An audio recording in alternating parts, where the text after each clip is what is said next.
Gold market outlook. Okay, so midweek Wednesday, and we're about to have a high impact news for gold, no, or for US pala. So inversely correlated with gold, yung USD, and number one na tinitingnan natin mamaya, no. So kasi 5 6 p.m. pa lang, and later 8:30 p.m. We're gonna see CPI economic data, and that's the number one, no. So pag mataas pag mataas, high CPI, yan. Pag nag-green yan sa forexfactory.com, then that means it's bearish gold. Okay? So why bearish gold? Because they could probably hike interest rates, and also i-keep nila yung high interest rates already. Right? So that's the main reason why we're seeing this kind of bearish movement. Okay, so kagabi, nandito na tayo sa 4,367, only to go back down at 4,164.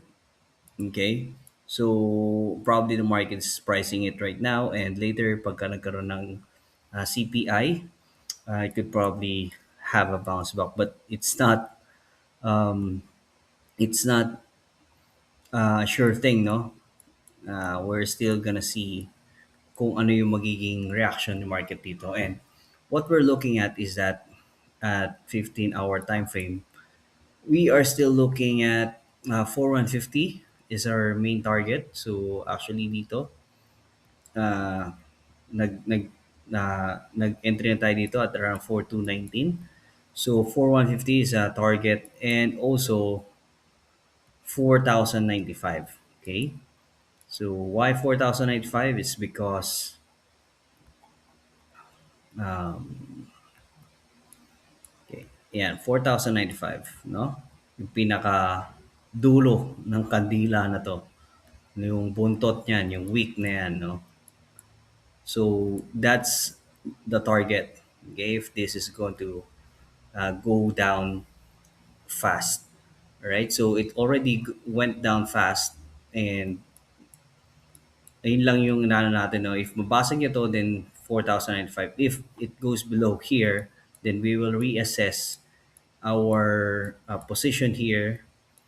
Of course, we will trail it, but we're going to look at the bigger picture. No, if it's going to be a very bearish move, on until when can we trail it? Okay, so but right now 4,005 is the main target here with the CPI economic data. So far, bearish. Sorry, neutral ang forecast. Okay, neutral forecast with the CPI, and um, it's already expected that the Fed will uh, hike rates. No, so like what I said in my previous videos, gold is a rate-driven asset right now, and it's expected na magkakaroon ng rate hike, or even magstay yung interest rate. Okay? Kasi because of the inflation and high oil prices. Okay? Nagsisink in na yan, and it's going to price in sooner or later sa US market. And if that happens, of course, the Fed will keep the interest rates and hike rates in order to control inflation, right?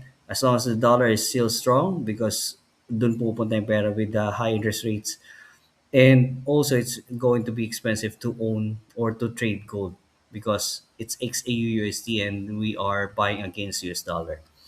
Okay, so that's our forecast. Bearish continuation. Okay, bearish continuation. Tingnan na lang natin dito, bearish continuation to 4,095. Okay? If we're going to expect some, if we're going to expect some movement pataas, okay? By the way, 4150, there's a reason why we're targeting this is because it's a Fibonacci 661.8. So far it's not there yet, right? And again, bearish continuation at 4,095. And that's it for our midweek for gold. And if you're interested to learn more about forex trading, I'd like to invite you to our Telegram community. See you there.